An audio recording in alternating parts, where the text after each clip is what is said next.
Bienvenue dans cette nouvelle exploration approfondie.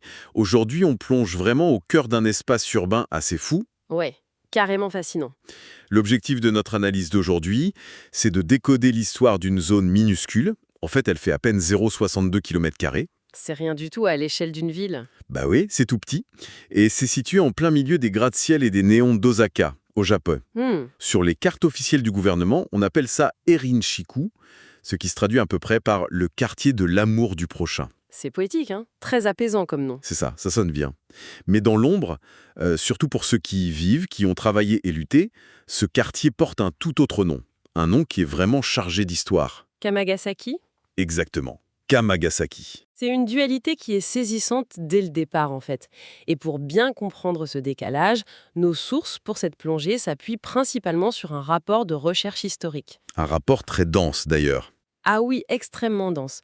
Il s'intitule en japonais Osaka Kamagasaki Reikishi Kenkyo Hokoko et s'est croisé avec des archives policières d'époque et aussi des témoignages directs de résidents. Et ce qui est intéressant, c'est que ça offre une vue de l'intérieur. Totalement.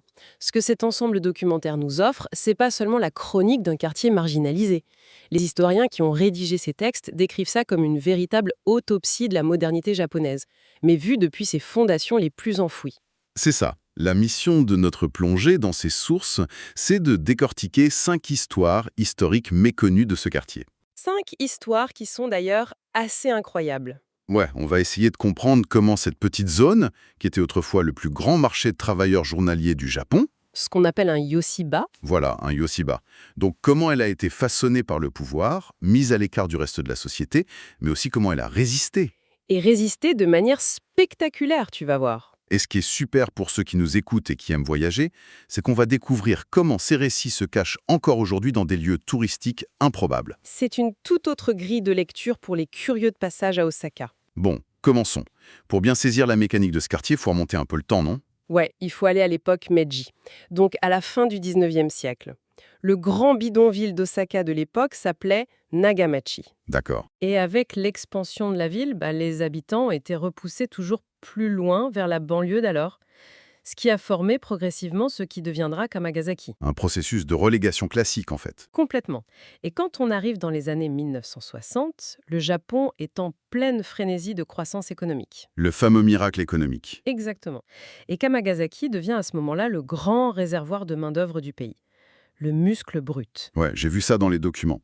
Et c'est un point sur lequel je voudrais qu'on s'arrête. Vas-y. Les sources parlent de courtiers illégaux, les Teichi. Les Taishi, oui. Si on devait faire une analogie pour notre public, c'est un peu comme les applications modernes de la gig economy, de l'économie à la tâche, mais dans une version purement physique, ultra précaire et totalement dérégulée. C'est bien ça? C'est une super comparaison.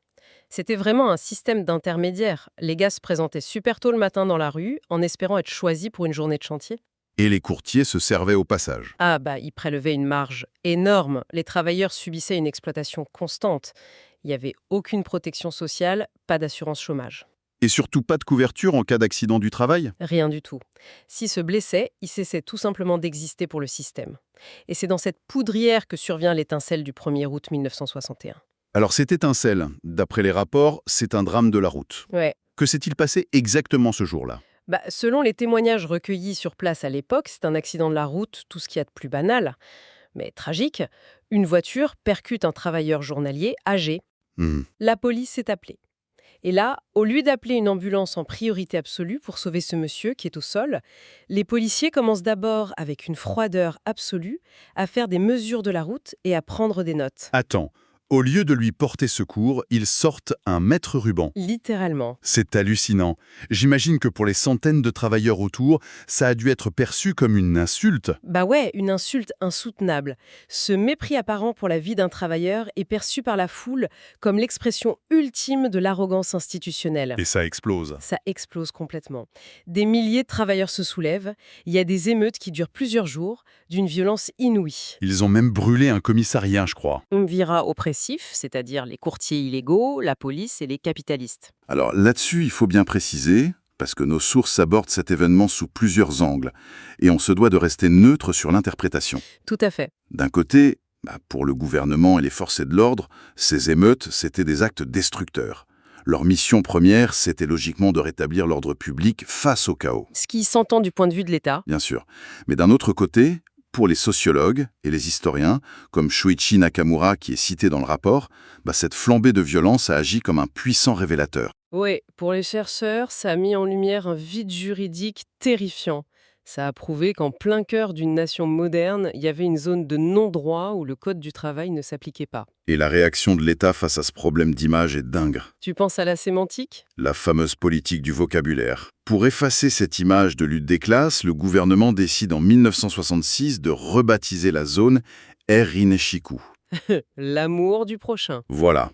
On efface le mot sulfureux Kamagasaki avec une gomme sur une carte. C'est magique. Mais le plus fou, c'est l'impact physique que cet événement a laissé dans la ville. Pour ceux qui visitent Osaka aujourd'hui, les traces sont là. Si on va devant le commissariat de Nishinari actuel, C'est une forteresse, c'est pas un petit poste de police accueillant, on y trouve d'immenses clôtures anti-émeutes, des grilles métalliques lourdes. c'est l'empreinte physique de la méfiance. Exactement. Et il y a un autre détail urbain que le rapport pointe. Quand on traverse la grande avenue Sakai-Suji, les rues perpendiculaires deviennent soudainement très larges. Ouais, on dirait un plan en damier très strict. On pourrait croire que c'est pour l'esthétique, pour aérer l'espace, mais en fait, les archives révèlent que c'est une conception militaire des années 60. Ah oui, c'est ça. Élargir les rues pour empêcher les barricades. Empêcher les barricades et permettre le déploiement rapide des bus de force de l'ordre en cas de soulèvement. L'urbanisme comme outil de contrôle. Et c'est fou. Le tracé même d'une rue raconte la répression. Et ça nous amène naturellement à notre deuxième histoire. On avance un peu, on est à l'aube de l'exposition universelle d'Osaka en 1970. Expo 70, ouais. Le thème officiel, c'était « Le progrès et l'harmonie pour l'humanité », la grande vitrine du Japon technologique. Mais la documentation montre un envers du décor assez sombre. Une vitrine qui nécessitait des chantiers titanesques. Les documents utilisent le terme Tokokoji. Tokokoji. Ça se traduit par construction d'attaque spéciale ou même construction kamikaze. Les délais étaient fous. Et où est-ce qu'on trouvait la main-d'œuvre prête à accepter ça ? À Kamagasaki. Et le coût humain était terrible. Absolument. Le rapport cite l'activiste Masaharu Hirai. Ses recherches sont glaçantes. Il a recensé au moins 17 travailleurs de Kamagasaki morts juste pendant la préparation du terrain de l'expo. Sans compter les grands drames, il y a eu cette explosion de gaz. L'explosion de Tenroku, le 8 avril 1970. Une fuite massive sur un chantier du métro lié à l'expo. Bilan. 79 morts. C'est énorme. Et le rapport décrit aussi l'accident de la porte d'eau. 11 ouvriers journaliers engloutis sous la boue suite à un effondrement. Ce passage des archives m'a marqué.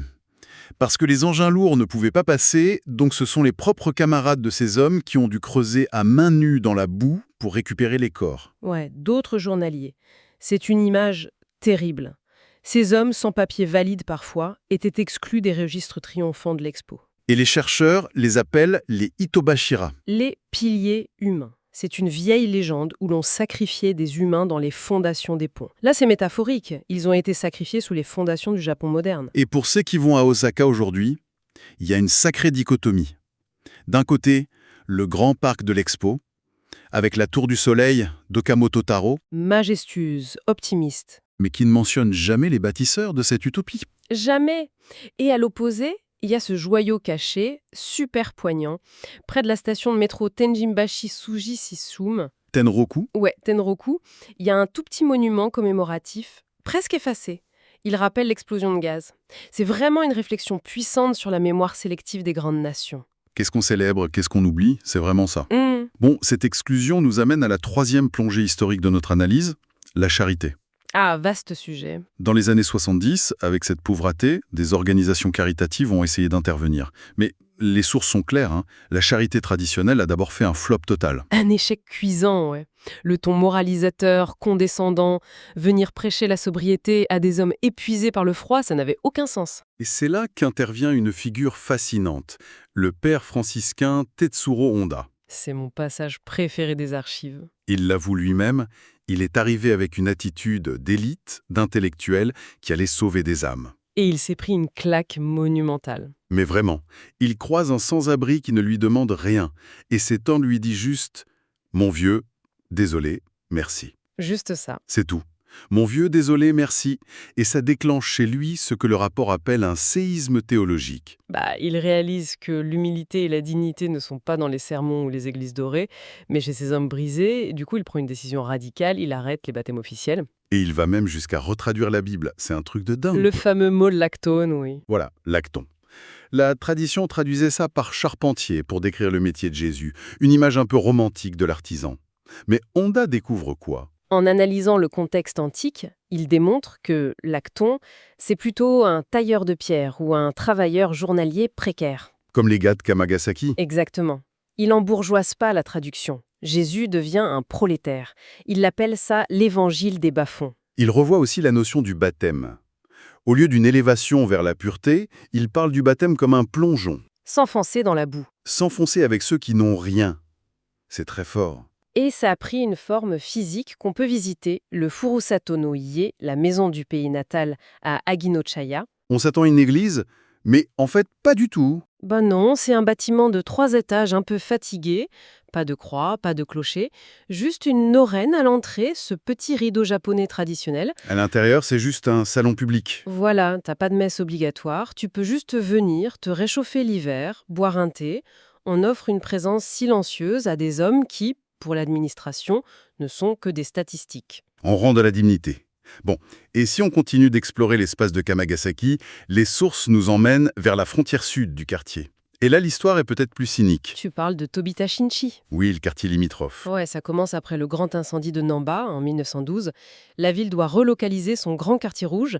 Il choisit ce Sano, collé à Kamagasaki. Un endroit qui, historiquement, était un cimetière et un lieu d'exécution. Une terre souillée, ouais. La société y reléguait tout ce qu'elle voulait cacher. Et pour bien isoler cette industrie du sexe des travailleurs journaliers, les autorités ont carrément construit un mur en béton. Le mur des soupirs. Le Nageki no Kabe. La symbolique spatiale est vertigineuse. C'est la séparation des précarités. D'un côté, t'as des milliers d'hommes qui vendent leur force physique. De l'autre, à Tobita Shinchi, des femmes prisonnières de dette qui vendent leur corps. Deux faces de la même pièce de l'exploitation, juste séparées par du béton. C'est terrible. Et pour les voyageurs aujourd'hui, se promener à Sano, c'est une expérience. On voit encore les vestiges de cette géographie. Des hauts murs de pierre sombre, des pentes abruptes. Et au milieu de tout ça, il y a ce bâtiment. Le Tayoshi Yakuban. Construit en 1921, c'était un ancien bordel d'une extravagance inouïe. Son design imite le sanctuaire de Nikko Toshogu. C'est ça. Le but, c'était d'offrir une illusion royale pendant quelques heures à des gens dont le quotidien n'était que misère. Une illusion totale. Et l'ironie suprême soulevée par le rapport, c'est que ce bâtiment est aujourd'hui classé par l'État. Bien culturel, matériel enregistré. On protège l'architecture tout en lissant discrètement la cruauté sociale qui s'est jouée là-dedans. C'est le grand paradoxe du patrimoine. Ce qui nous amène à notre 5e et dernière histoire, les racines de tout ce contrôle, bien avant les années 60, à la fin de l'ère Meiji, vers 1911. À l'époque, Nagamachi, l'ancêtre de Kamagasaki, s'est perçu par la police comme un foyer de choléra, mais aussi comme un nid d'anarchistes et de socialistes. La menace ultime pour l'Empire. Et la réponse, c'était la force brute. Jusqu'à l'arrivée de Mitsunori Nakamura, le chef de la sécurité de la police d'Osaka. Un personnage très complexe. Il comprend que les descentes avec des bâtons, ça suffit plus. Faut innover. En 1912, il crée l'Osaka Jikyokan, le hall de l'auto-renforcement. Et sous couvert d'une œuvre de charité, il invente ce que les chercheurs appellent le complexe sécurité-bien-être. De l'aide sociale gérée par le chef de la sécurité. Ça fonctionnait de manière redoutable. Tu viens, on te donne une soupe chaude et un lit. Mais en échange, on prend tes empreintes digitales. On te fiche. On archive tes affiliations politiques, tes relations. La protection sociale devient un outil de surveillance de masse. La matraque dans une main, la bouillie dans l'autre. C'est la formule choc du rapport. On nourrit juste assez pour empêcher la révolution. Et encore une fois, il y a des traces physiques de nos jours. À Nishinari, tu as de grandes structures d'hébergement d'urgence, comme le Santo Curio. Qui sont d'ailleurs toujours gérées par l'organisation de Nakamura. C'est incroyable. Et le détail fou, c'est que toutes ces installations d'aide sociale sont regroupées pile à côté du grand commissariat de police de Nishinari. L'empreinte physique parfaite de cette doctrine centenaire. Si on prend un peu de recul pour faire la synthèse de ces 5 récits, une structure claire émerge des recherches. Kamagasaki obéit à une dialectique d'utilité et d'exclusion. D'un côté, le quartier est indispensable physiquement au pays. Il fournit le muscle pas cher pour les autoroutes, les expos. Mais de l'autre, il doit être totalement effacé visuellement quand le Japon veut projeter une image de modernité propre à l'international. Mais le rapport insiste sur l'espoir aussi. Les habitants n'ont pas juste été des victimes, ils ont fait preuve d'une résilience dingue. Ils ont renversé le système. L'assistance sociale de Nakamura, outil de flicage à la base, a été réappropriée par le bas par les habitants. Grâce à des décennies de lutte et de manifestations, ils en ont fait un droit fondamental inconditionnel. À tel point qu'aujourd'hui, Kamagasaki a le taux de protection sociale le plus élevé du Japon. C'est plus une aumône, c'est un droit acquis. Et le quartier change. La population vieillit, de ville du travail manuel, les chercheurs disent qu'elle devienne une ville de l'expression. Avec des trucs comme l'Université des Arts de Kamagasaki, les gens utilisent la peinture, le théâtre pour reprendre le contrôle de leur mémoire. Pour pas que l'État ou les promoteurs écrivent leur histoire à leur place. Ce qui nous amène à une réflexion plus globale pour notre public. Quand on s'émerveille devant des gratte-ciel scintillants en voyage... Faut se demander quelles mains invisibles ont coulé ce béton. Voilà. Et dans quel quartier relégué on a caché ces bâtisseurs une fois les travaux finis? Les vrais monuments d'une ville sont pas toujours en marbre. Parfois, c'est des rues trop larges pour les bus anti-émeutes ou des petites pierres tombales ignorées à la sortie d'un métro. Merci à tous ceux qui nous ont suivis dans cette exploration exigeante. C'est vraiment lire l'histoire du développement moderne à livre ouvert, mais depuis ses marges. Et pour conclure, le rapport dépose une dernière réflexion provocatrice, un truc qui se joue en ce moment même. Ah oui, par rapport à la nouvelle expo? L'exposition universelle d'Osaka de 2025. Kamagasaki subit une vague de gentrification foudroyante. Des grands groupes immobiliers implantent des hôtels de luxe, comme la chaîne Hoshino. En plein sur l'ancienne Nyoseba. C'est ça. La question pour l'avenir est vertigineuse. Est-ce que l'afflux de touristes internationaux et le capitalisme immobilier vont finalement réussir à nettoyer la mémoire ouvrière rebelle de ce quartier? Avec des valises à roulettes et des cafés branchés? Exactement. Est-ce qu'ils accompliront pacifiquement ce qu'un siècle de force de l'ordre, de barbelés et de murs n'ont jamais réussi à faire? La question est posée. L'avenir de ce petit kilomètre carré nous donnera la réponse. Merci à toi d'avoir partagé tout ça avec nous. À très vite pour une nouvelle plongée dans nos sources.